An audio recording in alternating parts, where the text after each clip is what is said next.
Cut कर लिया है और इसको हम गौमूत्र में मिक्स कर देंगे। थोड़ी सावधानी भी रखें, ग्लव्स पहने। पानी में भी आप बनाएंगे तो भी इसी तरह से आपको कलर इसका नज़र आएगा। तो हेलो, राधे राधे गाइज। क्या आप भी बाज़ार की महंगी दवाइयों से परेशान हैं? तो मैं आज आपको घरेलू नुस्खे बताऊंगा जिसमें हम एक ऐसा इंसेक्टिसाइड तैयार करेंगे जो कि हमारे घरेलू सामग्री से तैयार होगा, जिसमें हम गौमूत्र लेंगे, नीम, आकोड़ा, धतूरा और ये लहसुन, प्याज, मिर्च, इस तरह की हम सामग्री लेंगे और इससे ऐसा शानदार कीटनाशक बनाएंगे जो 100% हमारे इंसेक्ट पर काम करेगा। जो हमारे सकिंग कीट्स होते हैं या फिर च्यूइंग कीट्स यानी कि चबाने वाले और चूसक कीट जो भी होंगे उनको 100% वो कंट्रोल कर देगा। साथियों, वीडियो को ज़रूर अंत तक देखना है क्योंकि इसमें बनाने की मात्रा, बनाने का तरीका और इस्तेमाल की पूरी जानकारी दूंगा। जो जो सामग्री लेनी है वो मैं एक एक करके आपको बताऊँगा। सबसे पहले हमारे पास में गौमूत्र है, तो गौमूत्र ले लेते हैं। इस बाल्टी में एक बार हम कर लेंगे। ये हमने इकट्ठा किया हुआ गौमूत्र है।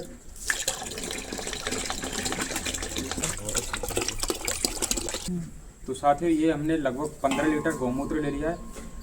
आप चाहें तो अगर गौमूत्र आपके पास उपलब्ध ना हो पाए तो फिर आप पानी में बना सकते हैं, लेकिन गौमूत्र का एक फ़ायदा है कि ये लगभग 2 साल 3 साल इसका कुछ नहीं बिगड़ेगा, लेकिन यदि पानी में बनाएंगे तो फिर आपको जल्दी इसको यूज़ करना पड़ेगा। अब दूसरी चीज़ हमको लेनी है नीम की पत्तियाँ। नीम को नेचर का एक बहुत ही अच्छा नेचुरल इंसेक्ट रिपेलेंट माना जाता है क्योंकि इसमें नेचुरल कंपाउंड पाए जाते हैं जो कि कई कीटों के फीडिंग और लाइफ साइकिल को अफेक्ट कर सकते हैं। इसलिए ऑर्गेनिक फार्मिंग में आप जानते हैं कि नीम का बहुत बरसों से उपयोग किया जा रहा है। खासकर ये उपयोग की बात करें तो हमारे एफिड्स हुए, वाइट फ्लाई हुए, जैसिड्स हुए, यानी कि जो भी सकिंग पेस्ट होते हैं उनके मैनेजमेंट में इसे काफ़ी उपयोगी माना जाता है। इसलिए हमारे इस होममेड इंसेक्टिसाइड में नीम सबसे महत्वपूर्ण इंग्रेडिएंट है। तो ये भी हम डाल देंगे इसमें।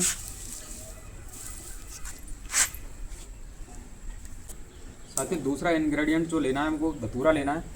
करते हैं धतूरे की, तो एक मेडिसिनल प्लांट होता है लेकिन साथ ही टॉक्सिक प्लांट भी इसे माना जाता है। इसमें नेचुरल एल्कलॉइड पाए जाते हैं। आप जानते हैं कि ट्रेडिशनल फार्मिंग में कुछ किसान इसका नेचुरल पेस्ट मैनेजमेंट के रूप में उपयोग करते हैं, लेकिन इसे हैंडल करते समय सेफ्टी बहुत ज़रूरी आपको रखनी है। हमेशा ग्लोव्स पहनना है और इसको बच्चों और एनिमल्स की रेस से भी दूर रखना है क्योंकि ये टॉक्सिक प्लांट होता है। तो इसको भी हमको कट करके इसमें डाल लेना है। तो हमने धतूरे को छोटे छोटे पीसों में डिवाइड कर लिया है, कैंची से इसको कट कर लिया है और इसको हम गौमूत्र में मिक्स कर देंगे। साथियों, तीसरा जो इंग्रेडिएंट लेना है वो हमको आकोड़ा या फिर आक इसको बोलते हैं। साथियों, इसे आक या आकोड़ा भी कहा जाता है। इसके पत्तों और तनों से एक मिल्की वाइट लेटेक्स निकलता है, यानी कि सफ़ेद कलर का दूधिया सा निकलता है इसमें से, और इस लेटेक्स में नेचुरल कंपाउंड पाए जाते हैं। इसलिए इसका उपयोग किया जाता है क्योंकि इसमें लेटेक्स स्किन और आइज में इरिटेशन पैदा कर सकता है। इसलिए साथियों, जो इंसेक्ट होते हैं वो इससे कहीं ना कहीं दूर भागेंगे और उनकी लाइफ साइकिल भी ब्रेक होगी। तो इसको भी हम छोटे छोटे पीसेज में कट कर लेंगे और इसमें मिक्स कर देंगे। तो इसको हमने कट करके छोटे छोटे पीसों में डिवाइड कर लिया है और इसको भी मिक्स कर देंगे। आकोड़ा साथियों, इसका जो दूधिया रस रहता है वो कई कीटों के लिए प्रतिकूल माना जाता है, इसलिए हम इसको मिक्स कर रहे हैं। तो साथियों, अगला इंग्रेडिएंट है गाजर घास। ये साथियों आपको कई खेतों के किनारे मेड़ों पर उगा हुआ मिल जाएगा और इसको कीटों के लिए थोड़ा विषैला माना जाता है, इसलिए कीट भी इससे दूर भागते हैं। तो इसको हम इसमें मिक्स कर देंगे। साथियों, इसको भी हमने कट कर लिया और इसको इसमें मिक्स कर देंगे। अब हमारा नेक्स्ट इंग्रेडिएंट जो है वो लेंगे हम प्याज। साथियों, ऑनियन में नेचुरल सल्फर कंपाउंड होते हैं, इसलिए इसे बारीक या पीस का सॉल्यूशन में मिक्स कराएंगे हम। इसके जो एक्टिव एलिमेंट है वो भी एक्सट्रैक्ट हो जाएंगे।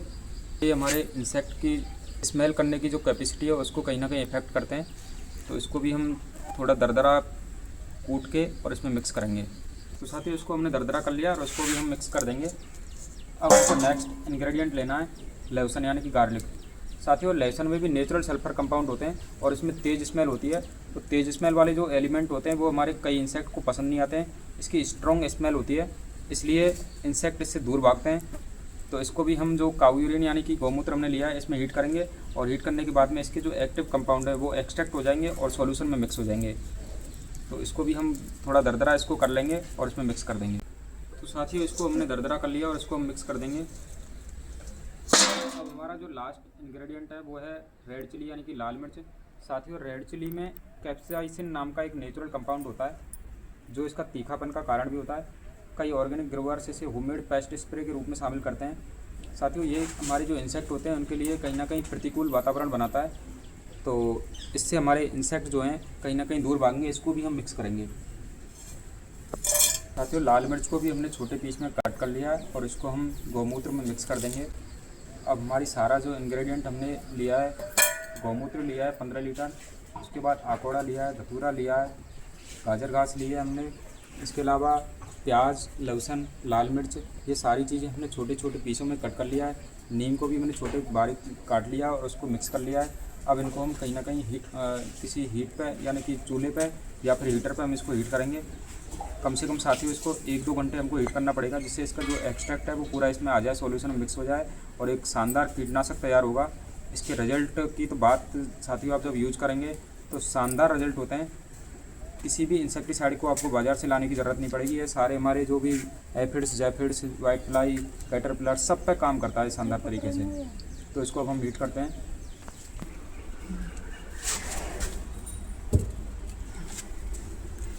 तो साथियों, इसको हमने इस पर रख दिया है हीटर पर।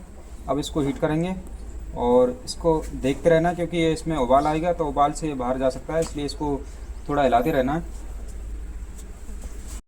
तो साथियों, जैसे जैसे हमारा गौमूत्र या फिर पानी गर्म होगा तो धीरे धीरे हमारे जो भी पदार्थ एलिमेंट हमने इसमें मिलाए हैं वो सारे नीचे बैठने लगेंगे। साथियों, एक चीज़ का ध्यान रखना है कि हमको गैस की जो इंटेंसिटी है उसको लो टू मीडियम रखना है, और यदि हीटर पर बना रहे हैं तो हीटर की इंटेंसिटी तो मीडियम ही रहती है, या फिर आप इसको किसी भी चूल्हे पर भी बना सकते हैं। लेकिन इसमें जो हमको इंटेंसिटी यानी कि आँच जो रखनी है इसकी धीमी रखनी है, जैसे धीरे धीरे इन सभी पदार्थों का रस अपने गौमूत्र या फिर पानी में मिक्स हो सके। अगर पहली बार आप ऐसा मिश्रण बना रहे हैं तो ध्यान रखें कि आप इसे खुली या हवादार जगह पर बनाएं, क्योंकि साथियों इसमें धतूरा और आग जैसे विषैले तत्व तो हमने मिलाए हैं। और थोड़ी सावधानी भी रखें, ग्लव्स पहनें, क्योंकि कहीं ना कहीं इसमें टॉक्सिक होते हैं, तो हमारे त्वचा या फिर आँखों में जलन पैदा कर सकते हैं। साथियों, धीरे धीरे इसका कलर बदलने लगेगा और हमारा जो मिश्रण है वो गाढ़ा भी होता जाएगा। देख सकते हैं आप, ये धीरे धीरे ब्लैक होने लगा है, क्योंकि जो हमारे पदार्थ हैं इनका रस इसमें मिलने लगा है और हमारा मिश्रण धीरे धीरे तैयार हो जाएगा बिल्कुल। साथियों, अगर टाइमिंग की बात करूं तो हमने लगभग इसे 3 घंटे तक बॉईल किया है, स्लो टू मीडियम आंच पे, और ये धीरे धीरे अब पूरी तरह से पककर और तैयार हो चुका है। इसका रस गौमूत्र में मिक्स हो चुका है और पूरी तरह हमारा जो कीटनाशक है वो तैयार है यूज़ करने के लिए। यदि आप इसे जड़ों में यूज़ करना चाहते हैं तो सीधे ही इसका यूज़ कर सकते हैं, और जैसे हमको चूसक कीट या फिर जो सकिंग कीट होते हैं उनसे बचाव करना है तो उसके लिए हमको इसको छान के नोज़ल से स्प्रे करने के लिए यूज़ करना पड़ेगा। तो इसको बारीक या तो सूती कपड़ा कोई हो उससे छानें, या फिर कोई बारीक छलनी हो तो उससे इसको छान लें। जितना साफ़ होगा उतना ही हमारे स्प्रे अच्छी हो पाएगी, क्योंकि नोज़ल कहीं ना कहीं जाम होने का डर रहता है, इसलिए इसको अच्छी तरह से हमको छान लेना है। वैसे दोस्तों, आप किस फसल के लिए ऐसा कीटनाशक तैयार कर रहे हैं? टमाटर, बैंगन, मिर्च, लौकी, करेला, तोरई, जो भी सब्ज़ी के लिए आप तैयार कर रहे हैं तो वो आप कमेंट में ज़रूर बताएं। उसी के हिसाब से मैं अगली वीडियो भी लेकर आऊँगा। और अभी तक की वीडियो अगर पसंद आई है तो एक लाइक ज़रूर कीजिए और कमेंट भी अपना दीजिए, जिससे हमें ऐसी ही शानदार वीडियो बनाने की प्रेरणा मिलती रहती है।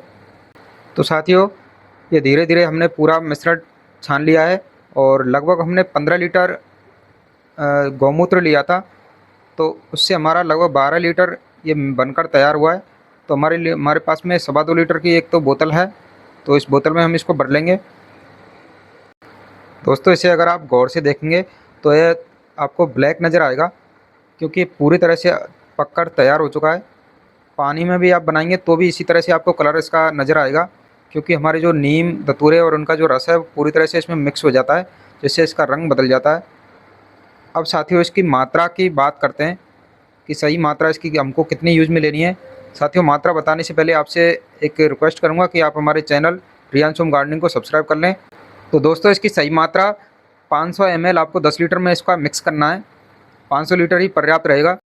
अब दोस्तों, इसके एक्शन या फिर कंट्रोल की बात करें तो हमारे मिलीबग्स, बीटल्स, एफिड्स हों या थ्रिप्स हों या फिर वाइट फ्लाइज हों, jassids, hoppers, root weevils, bugs, termites, grubs या फिर बोरर्स जो होते हैं, स्टेम बोरर हो, फ्रूट बोरर हो, कैटरपिलर्स हों, स्केल्स हों या फिर लीफ फीडिंग इंसेक्ट जितने भी होते हैं साथियों, सब पे बहुत अच्छी तरीके से ये काम करता है। आप इसको एक बार यूज़ करके देखें और रिजल्ट हमें भी बताइए। दोस्तों ये बाज़ार के इंसेक्टिसाइड से तो काफ़ी पावरफुल होता है। तो मिलते हैं साथियों नेक्स्ट वीडियो में।